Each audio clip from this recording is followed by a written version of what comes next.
In a short while, it will be 1977, Jubilee year, and I'm sure all of you join with me in wishing Her Majesty a joyous and happy New Year. Well, you can see why the Druids have midsummer celebrations here at Stonehenge and not cold New Year's Eve celebrations. Mind you, they did have the good nature to leave a glass here for me and a magnum of champers, so I'll get stoned on this. Happy New Year.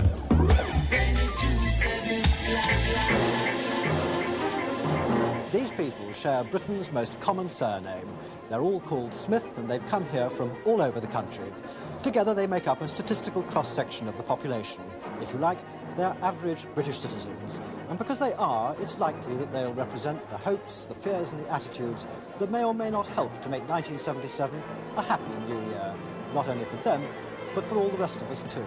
Not that there's much chance of it being a particularly prosperous New Year if the merchants of doom are to be believed. We, the people of Britain, are all here, ready to grit our teeth and face whatever fate has in store for us in this year of 1977.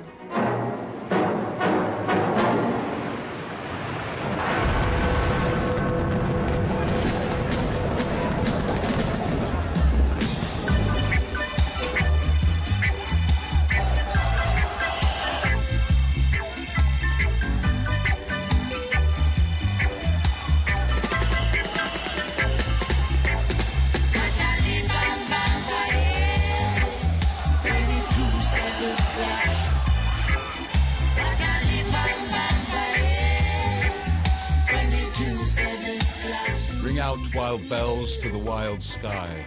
The year is going, let him go. Ring out the false, ring in the true. Ring out the narrowing lust of gold. Ring out the 1,000 wars of old.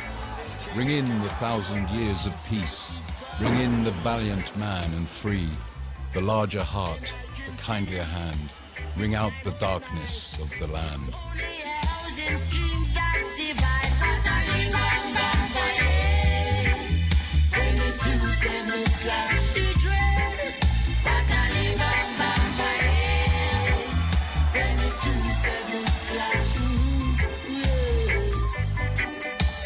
As many of you probably know from the hangovers you're nursing right now, we really go for it in a big way on New Year's Eve. A kind of collective catharsis, blotting out all memories of the year gone by, to leave us with a blank slate to write on during the year ahead. And it has been destroyed by lightning, earthquake and thunder. I say, what?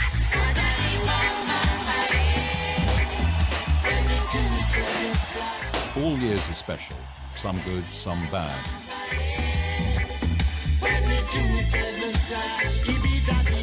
But in 1977, with the Labour Party leading us into another winter of discontent and Mrs. Thatcher waiting in the wings, more seemed at stake than usual. Perhaps even now it's not too late for us all to learn something from what went down back then. 1977 had more of a millennium feel than the millennium did. There was definitely something you could see changing culturally. There was a lot of anticipation about 1977, not only because of the stir that punk rock had created across the country, and also within the Rasta circles. The prophet, Marcus Garvey, had prophesied that when the two sevens clashed, there would be chaos. As it turned out, there wasn't chaos in Jamaica, but there sure was a lot of chaos in the United Kingdom.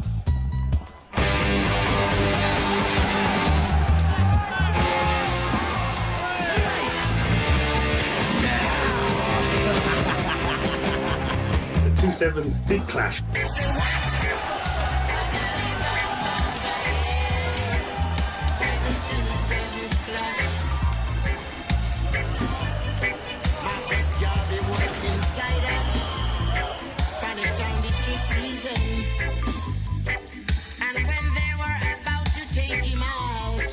Happy New Year.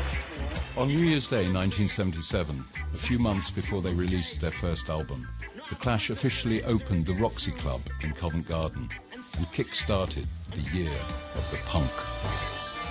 In the weeks leading up to that gig, a no-budget film was being made about the Clash by a bunch of clueless amateurs, aborted, abandoned and banged up in a leaking shed for many decades. the film was destined never to see the light of day. Now, nearly 40 years later, in times not so different from those we lived through back then, the film has risen once more from the cold vapors of the vault and again raised its ugly head for your viewing pleasure tonight. This is the first time we've ever been filmed, you know what I mean? We cringe a lot. Yeah. Don't my nose look big? Yeah. Can I be so ugly? I think it's really good because it helps us as a group get our message across in another medium. It's evidence of life. Why don't you like doing things that are set up then, Jim? So I think it's stupid. I mean, I don't go around doing things like that normally, right? So why should I do it when you're around? It's stupid. Makes me feel like a tit, you know? You think the film's any good then? Oh yeah. It's fantastic. You can tell how good a film is by when you leave the cinema. If you're acting like the person in the film, you know, like cowboy film, I always go down the street for a few hours. Like, I do, you know, like bow-legged and that. Taxi Driver was great because everyone come out of Taxi Driver like and they put their lapels up. Yeah. Like, everyone was doing it. The whole cinema was like walking down the street like this. Like. It's like when you go to those Bruce Lee films, there's all people going down the street going, and stop. It is, it's true, yeah. You don't mind being filmed as well? No, I don't care. It's great. Just like all kids like want to be on television or something and see themselves on the screen.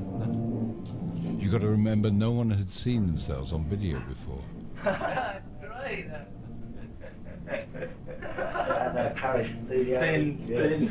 It looks like those calendars you get don't film. To you. Joe, watch me cracks on the telly. Hold on. No, you're in the way. You're in the way.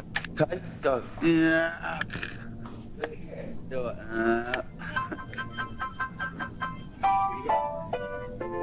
If you want to get it right. First time mirror, it's great. What, like a mirror on the wall? Well, like a telly screen, one of these. Look. You see? Hey, Joe. I got that. Get the light, get the You look at it and you think, next time we go on stage, I'll do that more often. And it sort of helps you sort of make like the show a lot better, you know, for the kids and all that. Yeah, because we don't get a chance to see ourselves as often as we get a chance to see other groups. But you wouldn't like to act at all? We're not great actors. It's drummer. That needs saying out. I mean, I could see myself on the big screen, like a big star, like doing all the tough bits. Yeah, I wouldn't mind to make a film that wasn't boring in any way at all, but I can't be bothered to think about it. Rising oil prices, a trade recession, failures in the money supply, both here and abroad. Nearly 1.5 million out of work, standards of living dropping, and according to the worst of our Cassandras, democracy itself on the verge of collapse. I honestly don't know what's going to happen next year. The situation is going to, as far as I can see, get worse and worse. We rely upon the workers of this country and their trade unions. And that is the way in which this country is going to get through if it gets through. Julie Sword on the fight. I'm going to fight on, and I'm going to take this country through if I have half a chance. The Clash prepared for the Roxy gig, holed up in the bollock freezing cold of rehearsals, a broken jukebox repair workshop in a British Rail goods yard behind the Roundhouse, on the wrong side of the tracks, in Camden Town.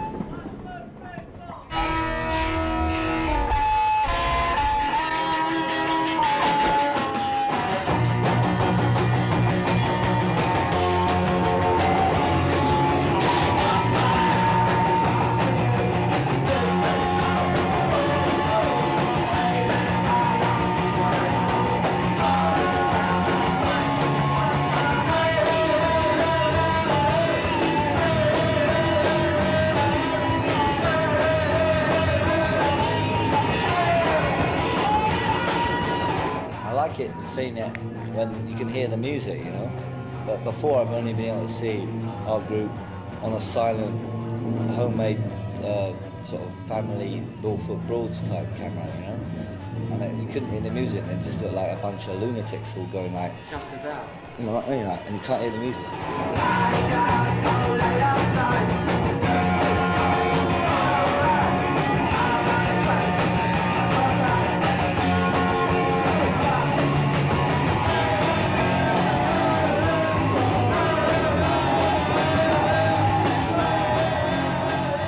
Well, to Geordie exiles in particular who can't get home for the New Year festivities, may I wish you a very happy time. And indeed to everyone everywhere from the North East, a very happy New Year to you. I'm going to negotiate with the IMF, and I need your support to do it.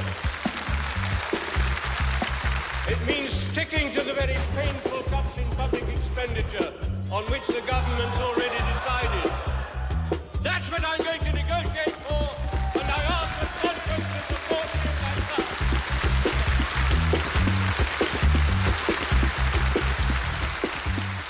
How serious do you think Britain's economic problems are at present? 76% said very serious, 18% said fairly serious. In other words, 94%, nearly all of us, feel that the situation is serious. We all agree that the crisis is indeed serious. Edward Smith of Cheshire, what do you think our solution in 1977 is to all our problems? Do you feel optimistic about the future? I don't feel at all optimistic about the future.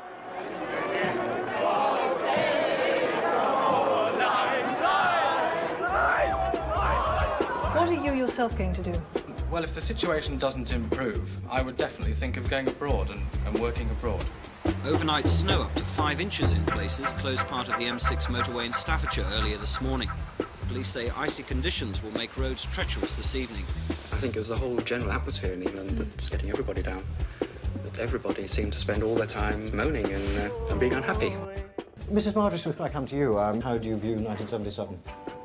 Even more depressed about it than I was in 1976 or 1975. How about the visual image you got?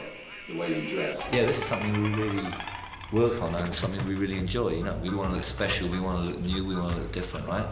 And like, it's all come from us. We don't go and shop and get it, because there isn't any shop you can get it. If there was, we probably would go and get it, because we're lazy, right?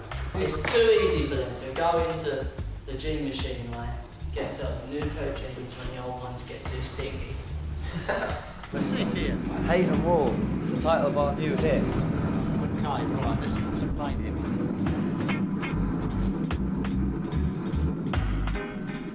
Shall I sling it on the floor? You have to be down. Right, Joe, where do you want it? All over? Anything special? No, just blanket coverage. Any punks want their clothes grey, Joe? Yeah, I'll bring them, queue them up outside, right? It'll be Pete's Boutique. That's the authentic look. Like as if we've been rolling about in Greece for 3 weeks. Right, Joe, really good thinking. That's it. Look at that, reacting. Yeah, I think it's some sort of weird paint, yeah. Just try and get it black as possible. I'm going to hammer something in there. Give it a good hammering, Joe.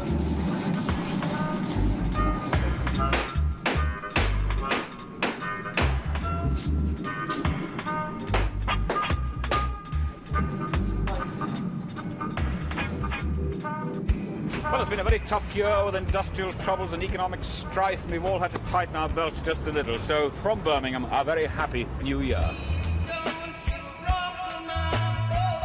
I don't think the outlook is so good. I think it's a rather depressing time to be having a baby ruler. That's the state of the world at the moment. Mr. Frank Smith from the Midlands, how do you see 1977? I don't really share the views of some of these people that it's as bad as we would have it believe. We flog on, we're employing 10% more people than we were last year. Could I ask you, what is your job? I make cups of tea. You've always got to have some form of refreshment. What's your New Year's resolution? Might try and give up smoking. Something like that. Give me that smoking.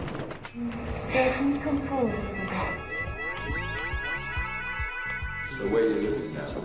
Well, me and him sleep on that floor, and he lives with his gran in a council flat.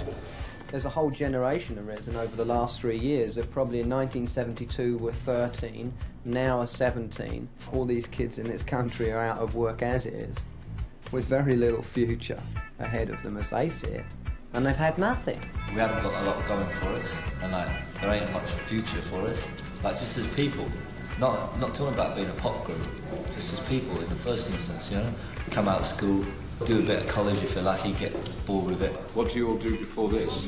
Where'd you start out? The school I went to, right, it's a real sort of depressing school and that. You don't learn nothing. All you're sort of like working for is just to go into the factory which is around the corner. Most of the mates I know are all working in the factory. What kind of jobs have you lot done? I was cleaning toilets in an opera house.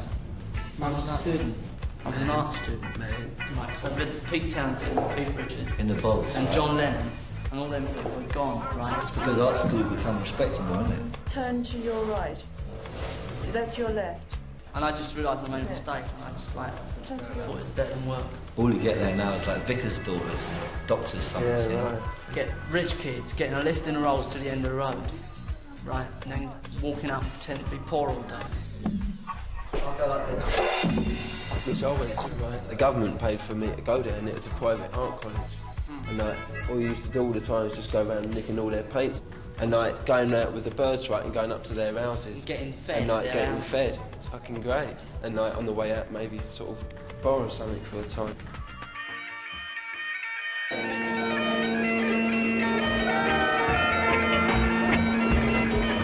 Go and treat yourself to an Oakley-Moore cocktail for New Year. Take a little ice, firm to taste, a whiskey, and... They didn't say the whiskey would freeze. Oh well, Happy New Year. George Smith, you come from Strathclyde. How do they feel about things up in Scotland? Who do they blame there? I think actually the poor, the workers, the unions, the management and government, I think have all got to take their share of the blame. I put it down to communism occupying very serious and senior positions in the country. Like if they want to go and live in Russia and communist countries, let them bloody well go and live there. If you just decided to work a little more, just decided to have a little more discipline, you could become the strongest country in Europe.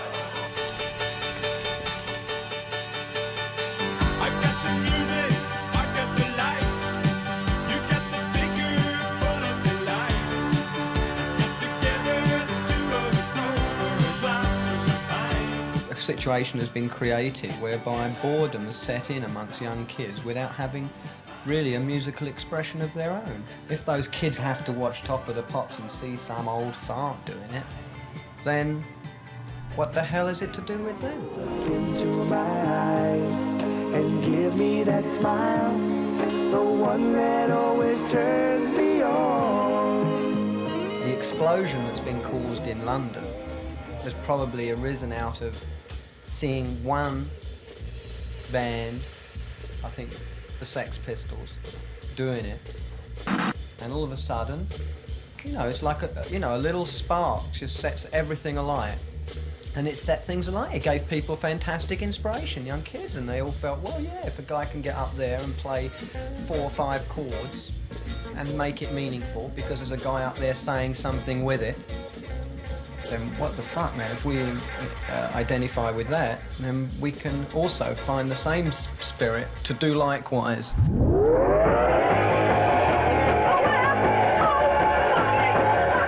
Punk rock is the most immediate art form. I can get whatever I've got to say across as quick as possible. You get this whole explosion of like new groups and media saying, yeah, they're kicking out the rock establishment. Let's call it the new wave. Let's call it punk rock.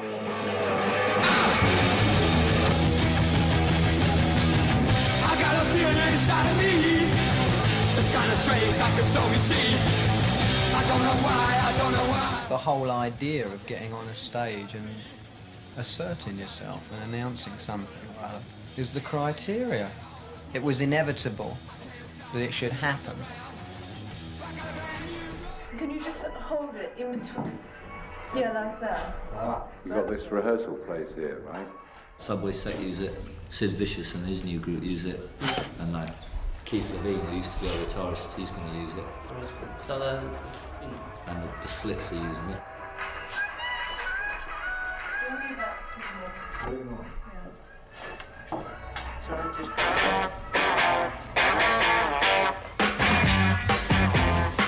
used to like boots like Kingston. I like Not the Who. When we first saw the Who on Ready Steady Go, right, when we was like babies, right? I mean, like, it looked great, you know, like, we could dig it, you know. But now, I mean, I couldn't understand even what Tommy was about. Tommy went over my head, you know. And we want to make records, we want to be number one. I mean, I think we're the greatest, so obviously I wants to be number one. So you want to blow out all those old bands, but how radical a change do you want in the system itself? As much change as we can get. Total change, I mean, we just think government is old-fashioned idea. The whole of Britain was like a load of shit, right? There was nothing interesting going on, right? So, like, we created our own interesting things, right? Thank you. Where we fit in. We're out to encourage people to be creative and make people aware. I mean, if that means we stuff it down their throat, we will stuff it down their throat until they know. Well, here from the magnificent Severn Bridge, spanning as it does a very cold river, Severn, we in the West Region wish you a very, very happy New Year. And we do it in the traditional way, as we should, with Scrumpy. Happy New Year. Say your kisses for me, save all your kisses for me. Bye-bye, baby, bye-bye. Don't cry, honey, don't cry. Dr. Dennis Smith. Politicians fundamentally are responsible for running the country. Perhaps we get the politicians that we deserve, but unfortunately politicians don't seem to be very good on either side at, in fact, doing the job that they're elected to do at the moment. Oh, shut up. What a lot of old rubbish. Happy New Year. Happy New Year. I went to see my father the other day, and he bought a copy of the Murder Maniac. And he said, "What's all this punk rock then, son?" The media provide you with cliches to fall back on if you haven't got an idea in your head. I was down the Dole Friday morning. What state this country's in? These are the things that, like, intelligent people know. If you can't, like, think your way out of a paper bag, read a paper, right? Baby drama of Knife Maniac. Then you go, oh yeah, he's a knife maniac, right? And he's like, the knife maniac, the Dole Q Rock. You know what I mean?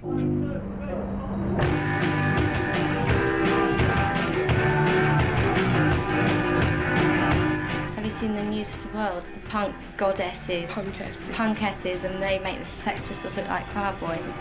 They saw the Pistols on TV, and that was a bit scandalous because they said fuck. I mean, you know, everyone says fuck. You know, so they immediately, one man kicks at his TV and the whole thing has been completely blown apart. They showed us all up to look really stupid. It looked like we were all really mindless and we went around saying fucking hell and we had safety pins in our ears and through our jaws and things. It didn't make us look like a force to be reckoned with, it just made us look like a load of stupid kids. We're kids, but, you know, we're not stupid. There's a lot of kids from out of town coming in with their safety pins and all the business. The media pick up on the really weird things in the scene. Safety pins, plastic trousers, spitting. But that's just a fashion thing, you know? I think a lot of people are realising that it's not a fashion anymore. I think it's too serious musically. Well, you know, some people drink to get high. I've come up high to our side of the Severn Bridge to have a drink and to wish all of you a very happy New Year from us in Wales. Blwyddyn newydd dda I chi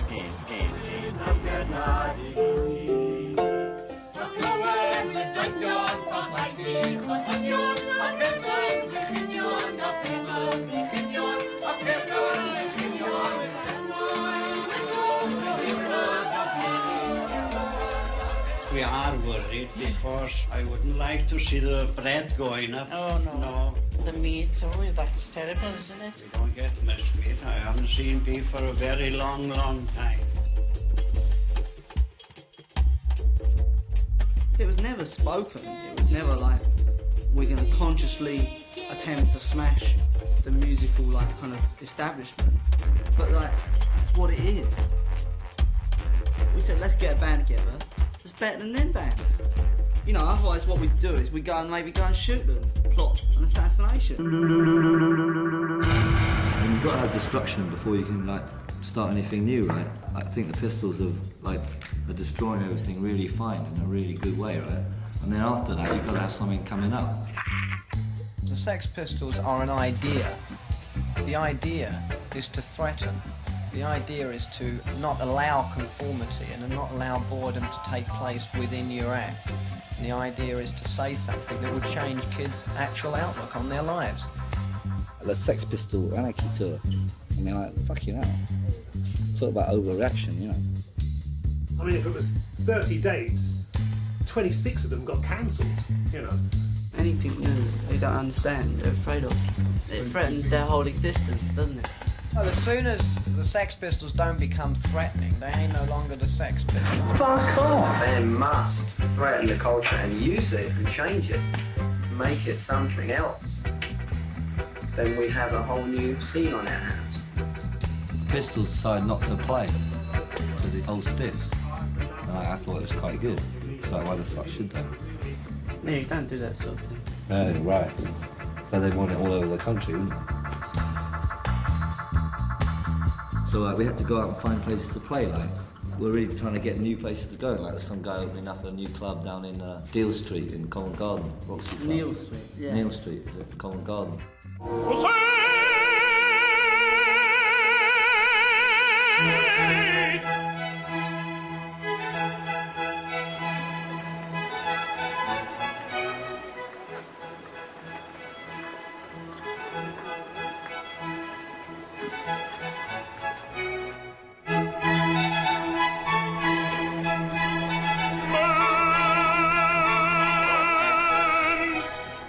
Covent Garden, epicentre of Cockney London. First neighbourhood to succumb to the dread tentacles of gentrification.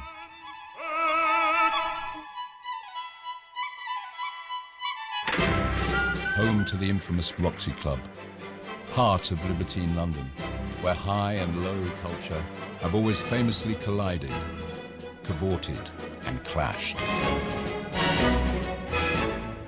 Morning, Patsy. How are you? What do you want? Got any good sprouts anywhere, Pat? Terrific. Where are they? Yeah, I'm just in the shop there. Well, hello, Vicky. What are you doing here? What are you? I'm having lunch with Boris Lermontov. You know, the fellow who runs the ballet. Here for centuries, opera, theatre and ballet cohabited with the fruit and veg market next door. Ballerinas and baritones, divas, prima donnas and matinee idols, all rubbing elbows with the Cockney costermongers and porters in the garden's boozers and caps. At the gate are all the horses. How much, Steph? £5 quid? 5, 10 next week. Oh, leave it out. How much is this, Tom? At the Ascot opening day. Horses rushing. A royal pleasure ground where princes, punks and wicked earls shed beds with the whores of Paris's list and Mother Cresswell's brothel. She's in the King's Arms already, calling for beer. Here Charles met Nell, Sid met Nancy, and Eliza Doolittle and Henry Higgins first misconstrued each other beneath the great portico of the Actors' Church, as depicted in My Fair Lady. Want a few melons, will you? Yeah, I could do. What you got? And these are what I had the other day, weren't they? Yeah. Good melons, as it happens.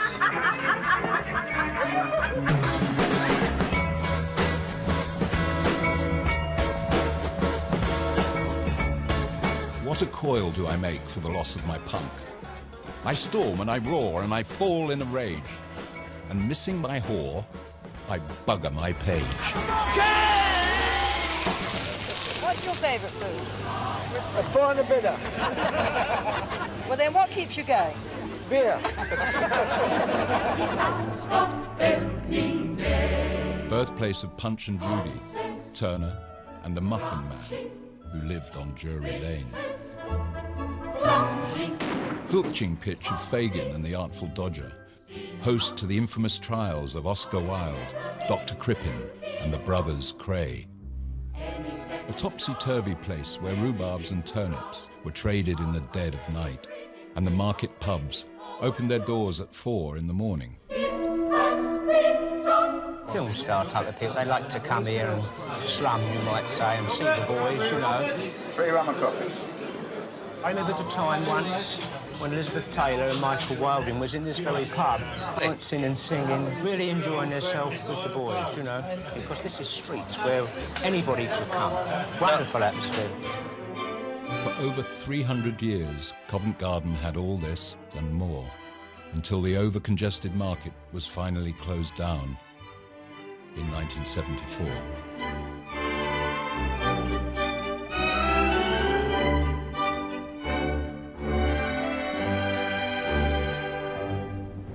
Right up until New Year's Eve, the Clash frantically auditioned drummers in their rehearsals Redoubt in Camden Town.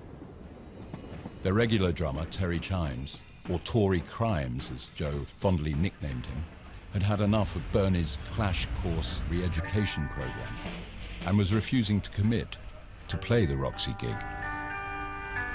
Everything we do, we try and be honest, right? Sometimes we don't make it, sometimes we do. How hard do you work at what you're doing? All the time. Very Nothing hard. else. There isn't anything I don't else. think about anything else. I haven't got time to.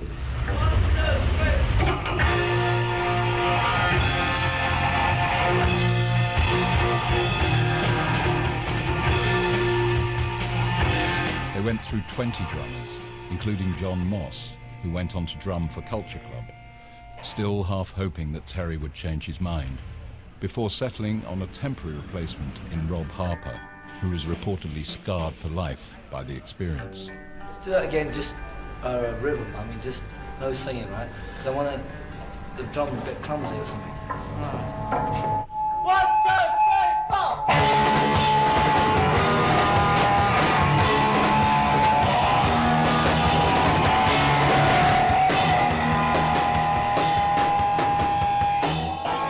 Newcomers to Norfolk have been perplexed on New Year's Eve to find their newfound neighbours hurling chunks of coal at their front doors.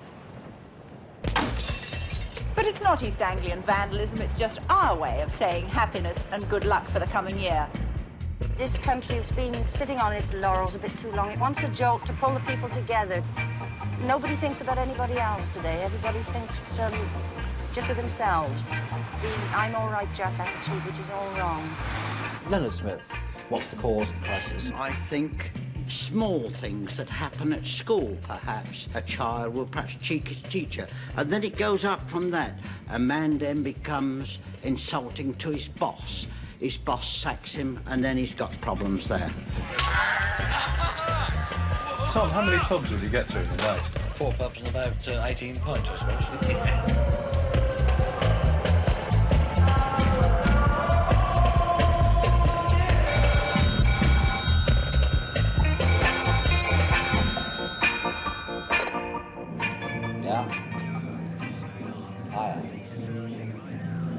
Yeah, we are. Left, no. Yeah? There's me, and there's Mick, and there's Paul. And there's a guy with a camera and a guy with a pair of earphones. Sorry, what? Because we're filming. Ask about Terry. Yeah, of course he is. What about, you know, the guy in Hackney? Oh, yeah. Oh, have you? Good news, boys. But you won't tell it to me. Tell it, tell it.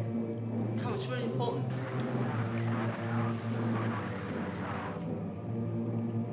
Okay, yeah. So we'll go down there and then come back, all right? Oh, yeah, that's what I mean. We're going to go down, do it, and then come back, all right? Right. When the punk rock business was starting up and groups wanted to play, they were rejected by everybody and everywhere. So the obvious thing was to try and find a place to sell. This I did by finding a club called the Roxy Club. Bernie Rhodes and the Clash came down and I said, you know, how about playing? So we booked them in for January the 1st, 77. At the time that we took it on, it was called Shagger Armours, And the name says everything about the gayness of it. It was a pretty hardcore cruising place. You know, you used to go to Shagarama. Sid used to go there, and he was John Beverly then.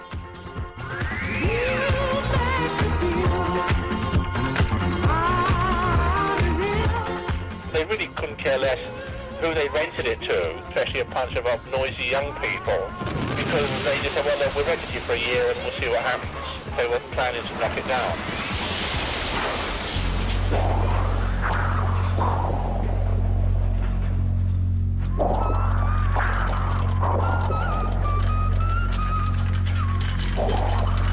Covent Garden was shut down and it was derelict. It hadn't been used for 2 or 3 years.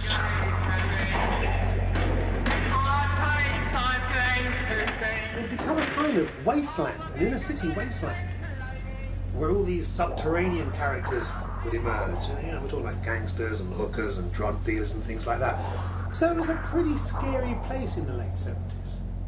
There's no domestic atmosphere around here now. All the residents have been gradually hived off and drifted away. At one time you used to see many more people about. With a person, arrows on the block. This is going to happen in Shoreditch, in Lewisham, in other parts of Camden. They've got no interest in us. The almighty dollar, let's call it the pound, is going to just row us off.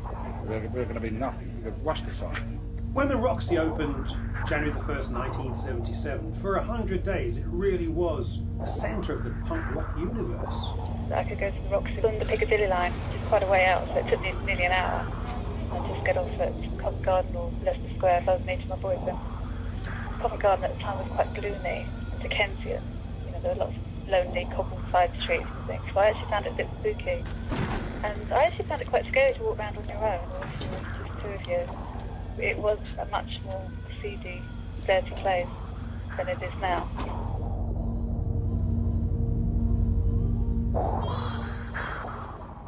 You two both be making fortunes in the real world. The camera is going round. We can eat. When we get back there, we can send out that stuff, right? You can get some tea sent over, Bernie. It's not.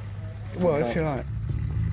When the Roxy opened, it was a dingy basement, low ceilings, bench seats around the outside. To be honest, it was pretty much a shithole. 1, 2. Can I hear myself? Of course I can. Why do I get the dodgy stand?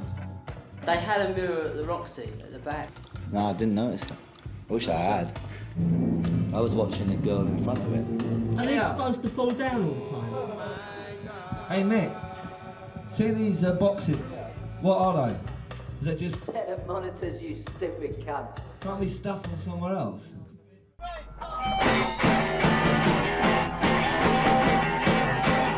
When the Clash finally got to the Roxy, they found the PA they had hired was up the spout.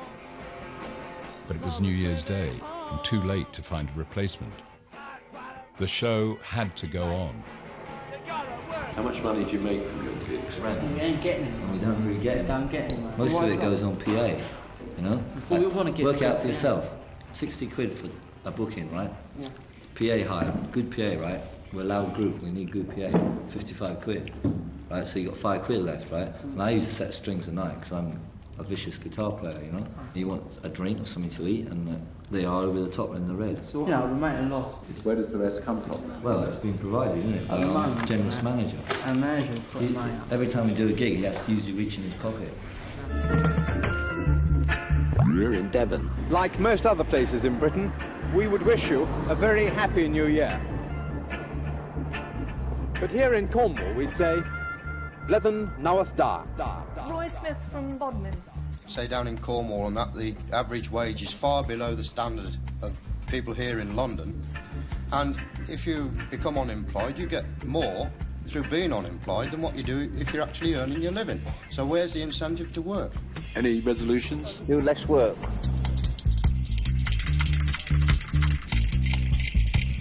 Anybody who was around at that time was there. You had everybody there. The only person who never came down was Malcolm, because I think he sometimes felt that he had some sort of right to this punk thing. I mean, I was the DJ from the minute the Roxy opened to the minute it closed. I do my dub-heavy reggae sets in between the fast and furious punk sets. There was no real punk records around. It was Don diving into his collection, and magically it worked. I'm playing hardcore dub reggae, which seemed to strike a chord with the white youth. Oh, some decent fucking music at last! Oh, Richie. Most punks couldn't roll their own spliffs. So my dread brethren came up with a spliff factory, and they sell ready-rolled spliffs from behind the Roxy bar.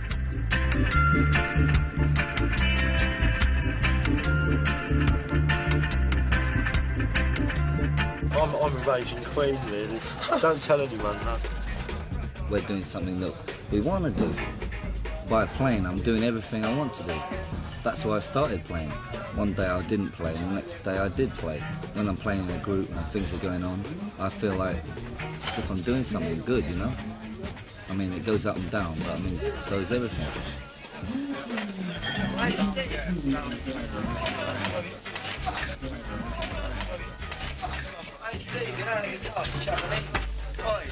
If your life is like a group, you play with the guys you dig, right?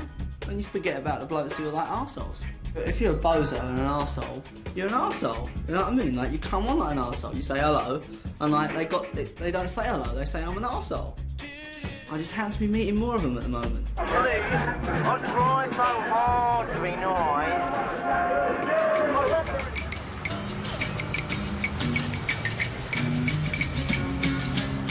A lot of the punks didn't walk the streets like that because they actually had to go to work. Then you finish your work at 5 or 6 or whatever, get a bag full of clothes, queuing up at 7 o'clock to get in, straight into the toilets, and all the toilets just changed into this massive girls' changing room. So they're in there for like an hour or two, making up, gossiping, and just sitting there having a laugh. Invariably, the walls would be dripping with sweat. The place would be stinking with ganja fumes. I always remember the young punks were always jacking speed.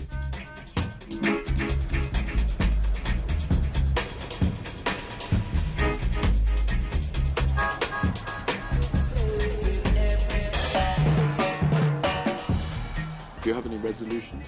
Just simply to stop spending money. Mrs. Christine Smith. I think we're capable of the economic miracle. Certainly we are. We believe that. Duncan Smith from Knightsbridge. How bad is it? There is, at this moment, I would say blind panic. Everybody's trying to get every spare halfpenny they can out of the country by one method or another. Is this happening on a big scale? Massive scale. Absolutely enormous. Nigel Smith from Surbiton. Have you ever been tempted to change your sterling in some other currency? Very much so. Well, anyone who's in the position to do so would be very foolish not to be able to do so. Lionel Smith from Finchley. How do you feel about people who move their money abroad against the regulations of exchange control? Criminal.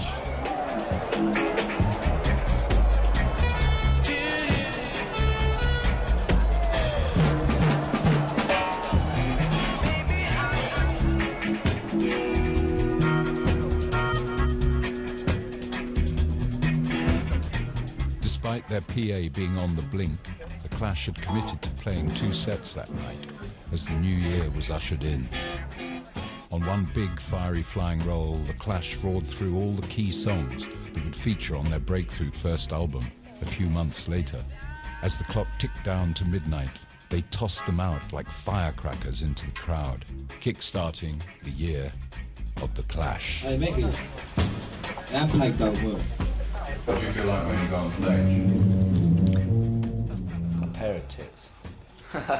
No, I don't know. I feel good, you know. I mean, that's what we're supposed to do, you know. When we go on stage, I mean, that's when we like it best, you know. You can't get bored on stage, really. Yeah, we're the Clash. London Fire! London Fire!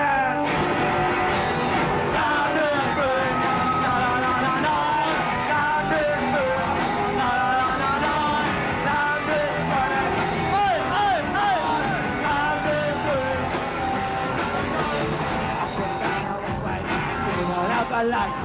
Great traffic system is so bright. Just to go my better way and spend the night. Cruising around underneath the yellow light. London's running, follow me. London's running, hey, hey, hey. London's good, no, no, no, no, no. London's good, hey, hey, no.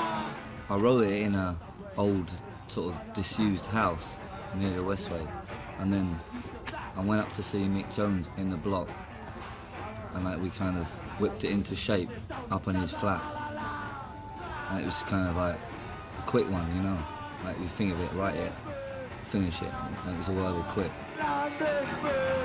It's just like not having anything to do, like not having no place to go, and you just think of a desert. The only activity I could see was like the moving lights going up and down the motorway and like going down the subways and looking at the writing.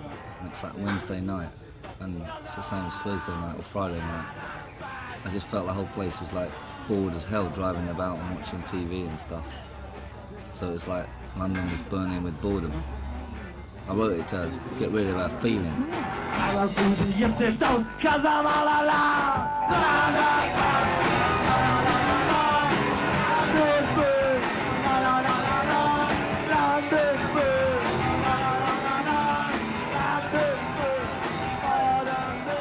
Do you think it could be any different? Of course it could.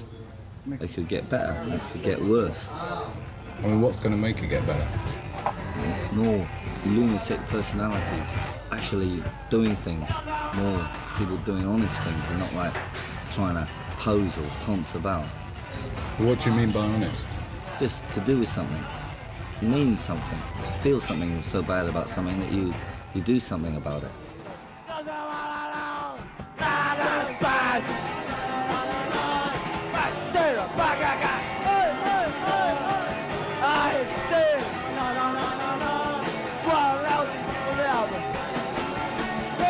Group writes the songs. Joe's better at lyrics than me, he's great.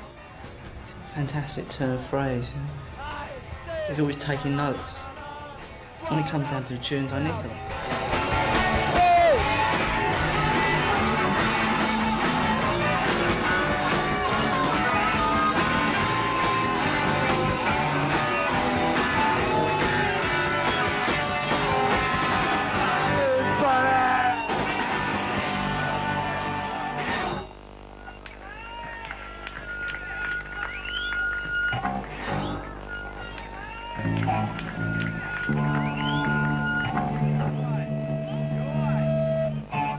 How about the audience? What effect do you want to have on them emotionally? Yeah, but we want to make them like vomit or something. I don't know. I think move them in some way. Anyway. So that they can like get a reaction. Yeah. So that they can like perhaps like move themselves. I think it hits them the next morning. They get their moment to think about it. It will last them to at least lunchtime that day, I should think. I've got to say, the PA don't sound so hot, you know. Because like, we've got to test these things out, you know. Like, we can't just stand and look at it. Use your imagination. You know what I mean? We've got to like bring it to some gig and try it out. And if it don't work, what the fuck can you do but get on with it?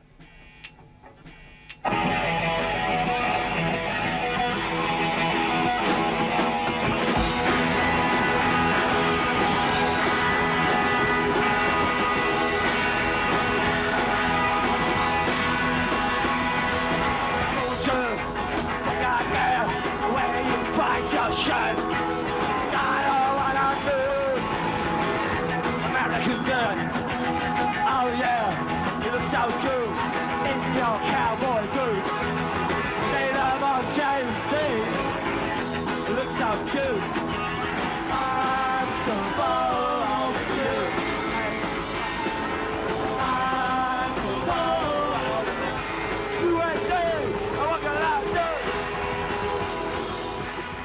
Just like, you know, it's like how London belongs to Arabs and Yanks, you know what I mean? Hamburgers and whatever Arabs do, I don't know. Things that go on in American politics, like everyone buying everybody else up and like the Watergate tape just keep on happening. Well, I'm not a crook. You know what I mean? Like exposing more and more and more. Like the further you dig down in America, like the more poxy it gets, you know. I'm dead sure it's a whole veneer on top of the whole thing, like the whole thing There's like filthy things going on down there. Just disgusting.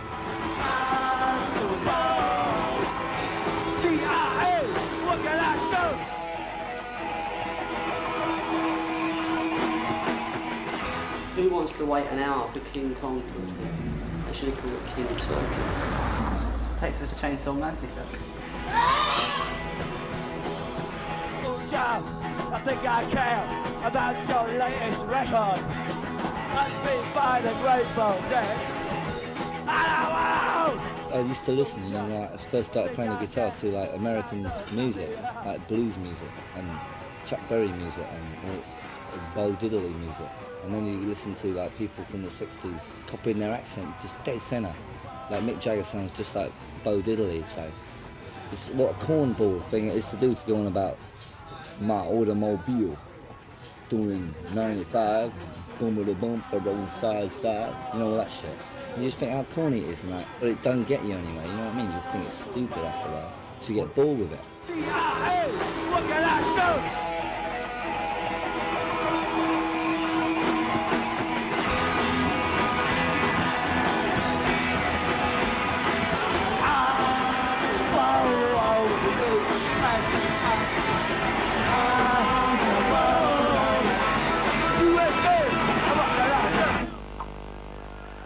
What's been happening with that song, I've been coming up with like loads and loads of new verses for it. I can only take 4 verses a song, right?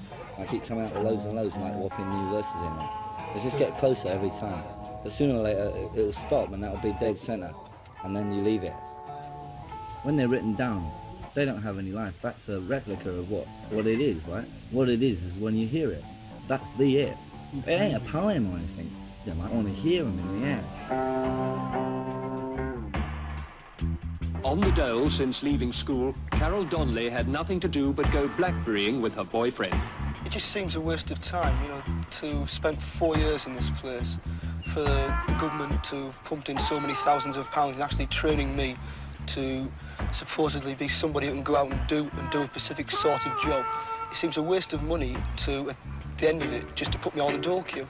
Teaching, local government, hospital administration, public services and industry have all had to cut their intakes, and I know how much harder it is to get your first job.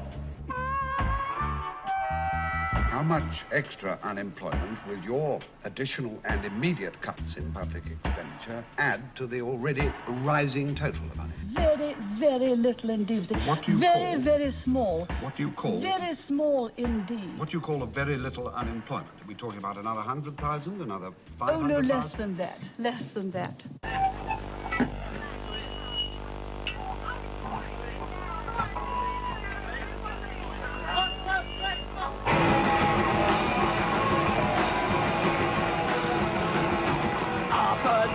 Office of a leadership.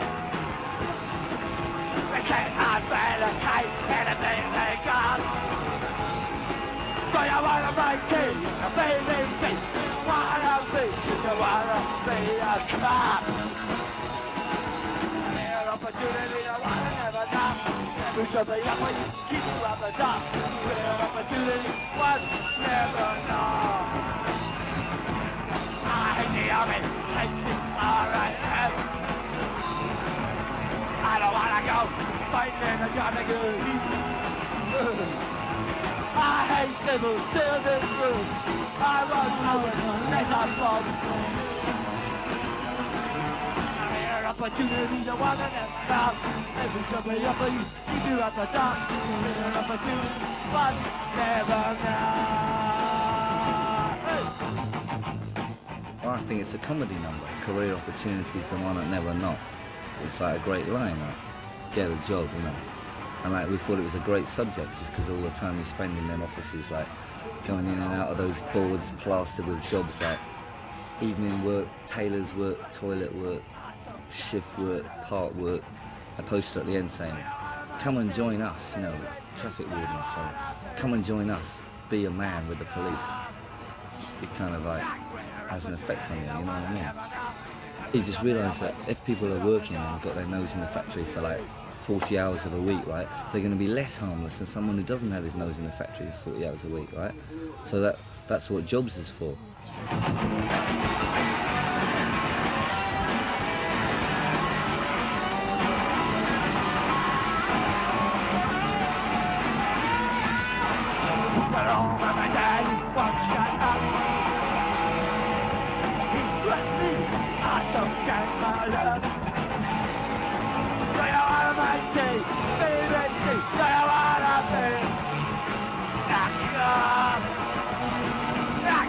Opportunity, the one that never know.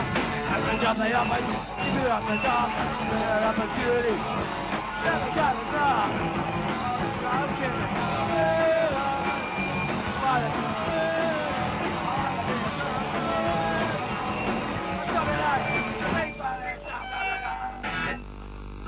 I was on the dole, right? I hadn't been on there long, say 6 months. I'm quite happy, right? Really getting something going with this group and really writing a load of stuff and playing the guitar, right? I'm quite happy. And they called me in there and they said, you haven't got a job? And I said, no. And they said, are you looking? I said, yeah, sure, I look in all the papers. Oh, yeah. So I just got to sit there and he's got to say, well, look, right, in 4 weeks we'll send you to this rehabilitation centre. I said, the what? And he says, here, there's a pamphlet. And it says, like, you get up at 7 in the morning, make your bed, shave, you've got your own cubicle, you go out and you have first work period, and then you have a lunch period and play snooker and darts, and then you have a second work period, and then you can watch TV and go to bed. And it's to get you back to a working routine. It's not teaching you a trade. I said, I don't want to go, and he says, you haven't got any choice. I just thought this is like robot school, you know what I mean, like programming. So like, I had to cut out. You go around the job centre, you take out a job, you go down there, see 3, 4, 5, 6 people in front of you, and they come in and say, sorry son, there's no vacancy. It's depressing. Something's got to happen, you know what I mean? Otherwise, you'd love to do something which you regret.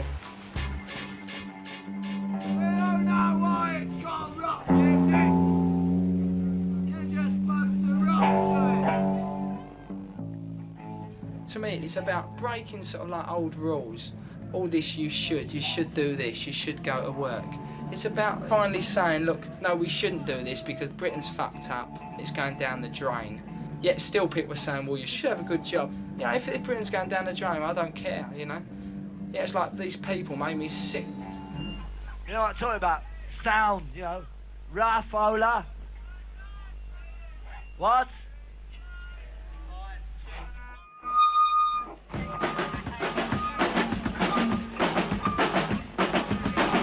Hello, with a rock and roll, yeah. Hello, with a rock and roll wall. Hello, with a chainsaw wall.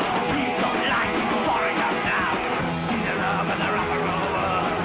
Hello, with the chainsaw, yeah. Hello, chainsaw wall. Light pouring up now. And he knows what he got to do now. Gotta have fun to do.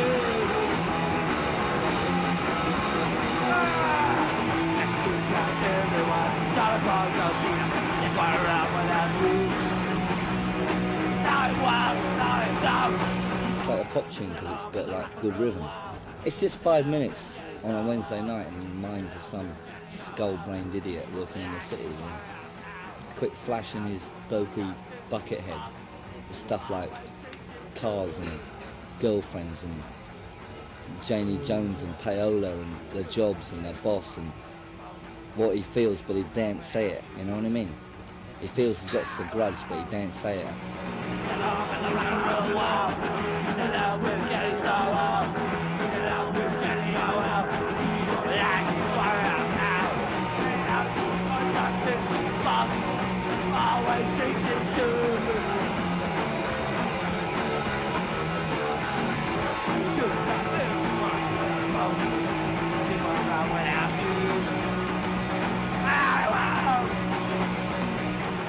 I look at everybody. I see everybody. What else is there to look at? It's really great looking at the audience, because like looking at their faces and that, right? And they sort of like look at you, right? You think, oh, great, you know, it sort of like makes you like more like one.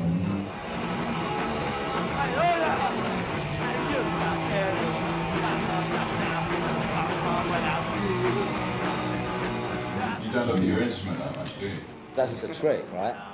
You've got to learn to play it without looking at it, right? Because Nothing looks worse than some bunch of wankers, right, where everyone's going, you know what I mean? Standing like that, going. Yeah, it's terrible. Oh, yeah. You can't, that's me. No, you can do it pretty good without, I mean, I have to look every 10 seconds or so, a quick look, to see that you're on the target, you know? You know, with the rock and roll world. You know, with the baseball world. You know, with the down world.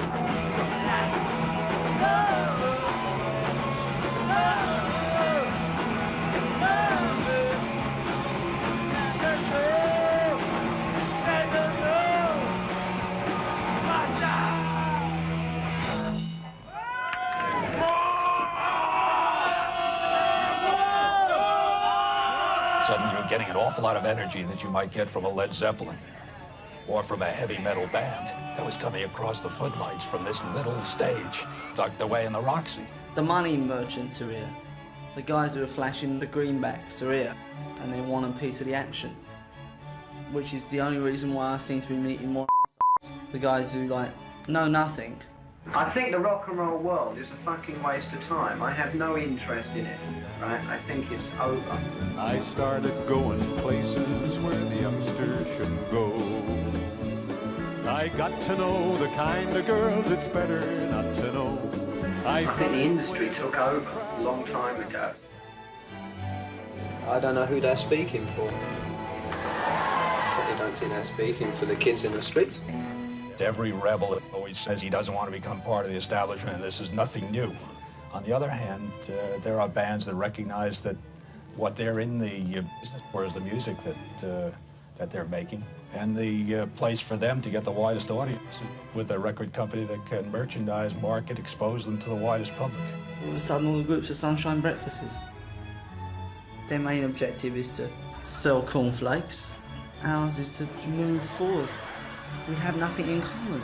No question. We had to rethink whether we were capable as people to judge what our audience who buy our records wanted. Isn't it possible that just by signing you get incorporated into the system? You watch what you sign. Obviously, you've got to do it on our own terms. Like, if I wouldn't sign a record contract that said that you've got to sing old hits by Jonathan King. And appear on the Lulu show in white Wellington boots. Yeah, I mean, like, we just wouldn't do it. Selling out. It's just what the record companies want. Right. I mean, that's all it is. There's still a revolution, and that's what I'm about. There's still trouble in this country. There's still fucking a lot to shout about. How do you see your future in this society? Not a bright and shining future, not as I am, because I am black to the point of being offensive. It's as simple as that. Times were tough on the street. I mean, they were tough for me because I was black, but it was also tough for my white mates. There was this feeling that something had to change. And I think one of the first signposts were the riots of 1976 in Nottingham Carnival, where the black people said, you know, OK, we've had enough. It was a wrong and right thing, and it was black kids and white kids against the cops.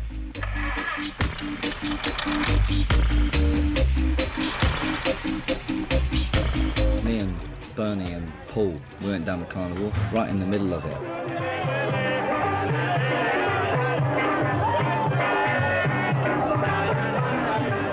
Suddenly, this conga line of policemen moved right in front of us, and then someone slung a Coke can at them, and then the whole thing flared up right in front of our noses. Like. The side we were on really was anti-status quo. We were on the black guy's side. Gate crashing their riot. Put their face up!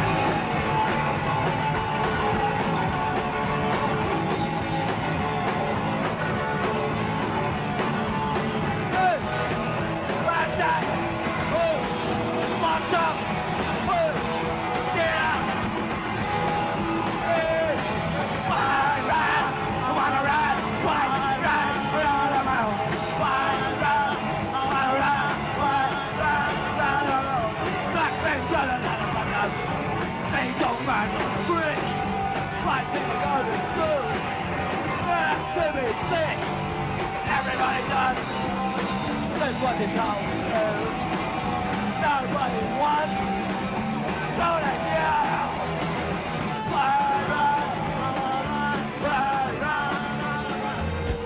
The Coke cans started coming over until it was like rain, you know. And like Bernie got clumped round the head by some sort of nasty policeman and lost his glasses. And it was getting really heavy in it. night fell and there wasn't hardly any white people there, just the ring of troops around the edge of the grove, right, and all these blacks in the middle. The guy came up to me and I had a transistor radio in my pocket and he slapped it and he said, "What you got to do, man?" Right? And suddenly there was like a ring of about 20 of them around me and Paul. And I told him to leave it out. The police were getting ready to charge down the other end of the street, and I had a bottle in my other pocket, so I brought it out and I said, "You should be picking these up, you know, not bothering about what I got in my pocket."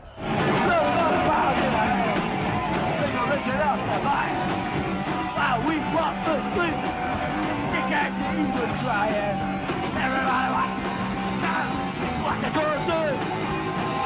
Nobody wants do it down. Right. Go on there, right boy. Go on there, right boy.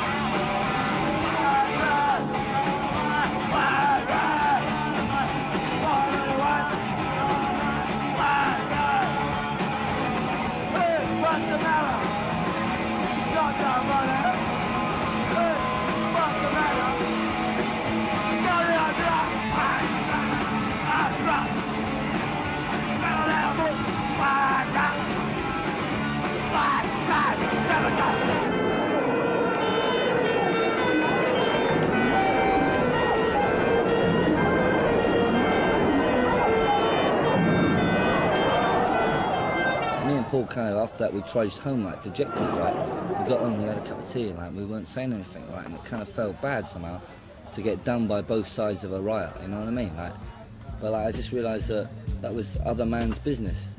So like, I just sort of wrote about a riot because I feel that bad really. But like, no one feels bad enough to have a white type of riot, right? About what we've got to beef about. It's kind of like a dig at white people because everyone's like got a nice paycheck or it's got enough dope or you know what I mean? Like everyone's like just piddling about really. White Riot, yeah, the lyrics were definitely misinterpreted by those that were keen to misinterpret it. It was almost stolen by the National Front. But in truth, what Joe's saying is, look, you know, black people have got a lot of problems, but they deal with it. You know, they'll pick up a brick and get involved. And it's about time that we get involved as well. That's what he was on about. Everyone thinks we're a fascist group, right? And we're supposed to be anti-fascist, right? And even the fucking National Front are going to turn out to support us, right? So I don't care to fucking sign anti-fascist things, as long as it clarifies the issue. I think there's a lot of confusion. People who wear Nazi armbands and that, they don't know what it means. It don't mean anything to the kids who wear it. But I think there's a danger there that National Front could move in there and have all them kids like vote for us, you know? Just sort of an ignorant situation. So how do you define yourselves politically? Anti-fascist. Now listen, I want you to go out there and give this fella some stick. Oh, you do smell lovely. She will tell me where you get the smelly stuff from. It's the 70s, you know, everything is so bad in the 70s. It is ironic, really, the music's here because of that, you know, sort of crap what's going on. It's so sick, Britain now, or anywhere. It's all business, it's all tied up, just like the EMI thing, just like the media thing on the punk. It's just ridiculous. There's no honesty anywhere. You can't trust anyone, you know. And that's why, to me, the music is happening. It's the attitude of saying, look, we're going to forget everything because we want to get back to honesty, you know. Help me make it through the night.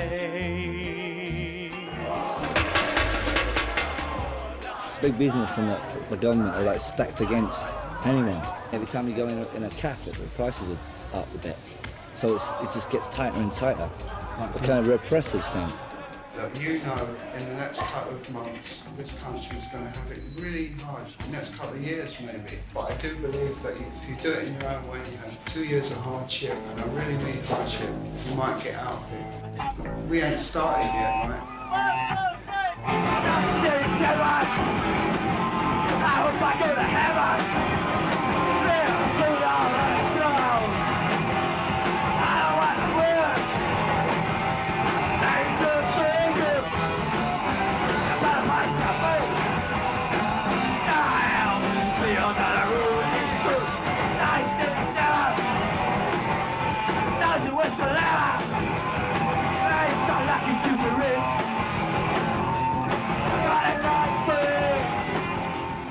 Well, 1977, We wrote it in the middle of last year. It was kind of like we just went on about the next year, you know, like in 1977, there's knives in West 11, you know, like people trying to rip you off, right? Like, lend me £2, man. And then there was like, but it ain't so lucky to be rich, because there's stain guns in Knightsbridge, you know, like. Excuse me? You've got a right to film on these streets. If I was going to Knightsbridge to rip off someone, I'd take a stain gun. Whereas I could probably rip someone off and not on your gate with a knife.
A lot of the kids who come to see us, right, they all get the suburban blues, don't they?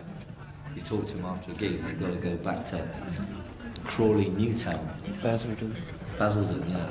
And crawl in a bathroom window or something like that. The whole purpose of communication is to, like, move other people into action. I mean, if I've moved one person, then that's enough. I suppose we make albums and we sell them, right? We get loads of money. I mean, that's just going to fuck us up completely. You've got to know when it's time to give up. Only time will tell, you just can't tell. Bands will withstand. If still in 4 years' time the Clash are playing gigs that wipe you out, they're writing songs that are really honest, if they can do that, then the music will stay fresh. From now on, right, watch our development and you'll be able to see who owns what and what happens to a group of people when they provoke. You can either get bought by the Americans, taken by the English back to the 19th century, or left in oblivion as an anecdote. And that's what people are going to learn from what we do next. That's 1977 for me. Covent Garden in the rain. The garden lies in a strange limbo nowadays, half astride its past, half stepping into its future. But it's not all that it seems. A whole new exotic community is moving into the garden, generating its own very special climate. Instant Tropicana in a banana warehouse. It's a sanctuary because no man is allowed in here.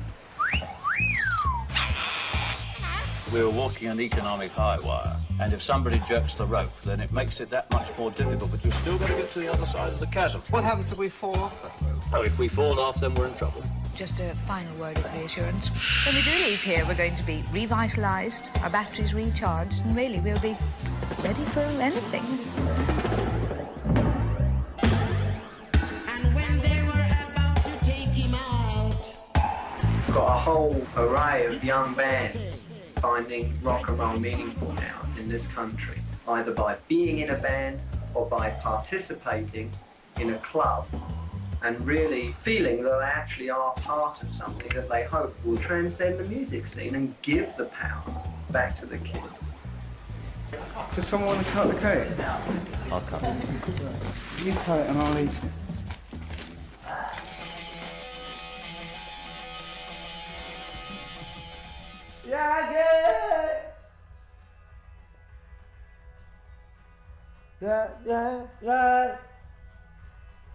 Yankee, a detective, are always on the TV.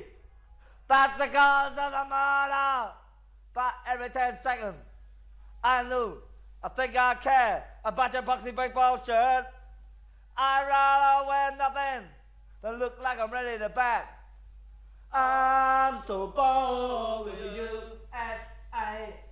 I'm so bored with the USA. What can I do?